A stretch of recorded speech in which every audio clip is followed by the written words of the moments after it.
السلام عليكم ورحمة الله وبركاته. الحمد لله رب العالمين والصلاة والسلام على رسول الله وعلى آله وصحبه أجمعين أما بعد.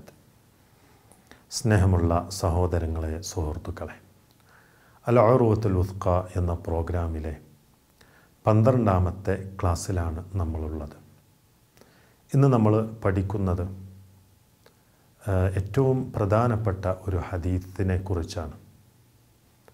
അന്നഹു കാന ഫി സമനി നബി സല്ലല്ലാഹു അലൈഹി വസല്ലമ മുനാഫിഖുൻ യുഅദിൽ മുഅ്മിനീൻ.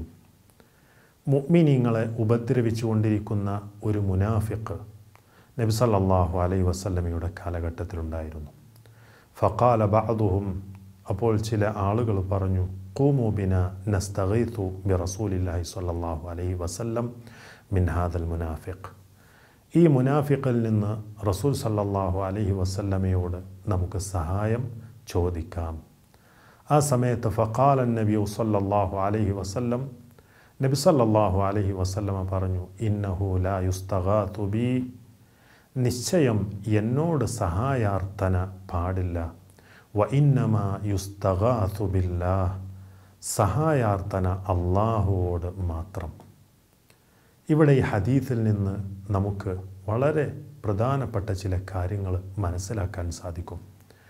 ഇവിടെ യുസ്തഗാതു ബി എന്ന വാക്കിൽ പോലും നബി സല്ലല്ലാഹു അലൈഹി വസല്ലമയുടെ അദബ് നമുക്ക് മനസ്സിലാക്കാം.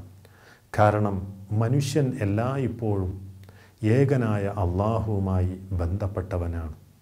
നബി സല്ലല്ലാഹു അലൈഹി വസല്ലം തൻ്റെ ഉമ്മത്തിനെ പഠിപ്പിച്ചത് ഏകനായ അള്ളാഹുവിലേക്ക് അഭയം തേടാനും പ്രയാസഘട്ടങ്ങളിൽ അള്ളാഹുവിനോട് സഹായം ചോദിക്കുവാനുമാണ് ഈ ഹദീസിൽ നിന്ന് നമുക്ക് മനസ്സിലാക്കാൻ സാധിക്കുന്നത്. നബി സല്ലല്ലാഹു അലൈഹി വസല്ലം തൗഹീദിൻ്റെ സംരക്ഷണ വൃത്തം കാത്തു സൂക്ഷിക്കുകയാണ് ചെയ്തിട്ടുള്ളത്. വസല്ലല്ലാഹു വസല്ലമ അലാ റസൂലില്ലാഹി വഅലാ ആലിഹി വസഹ്ബിഹി അജ്മഈൻ വൽഹംദുലില്ലാഹി റബ്ബിൽ ആലമീൻ.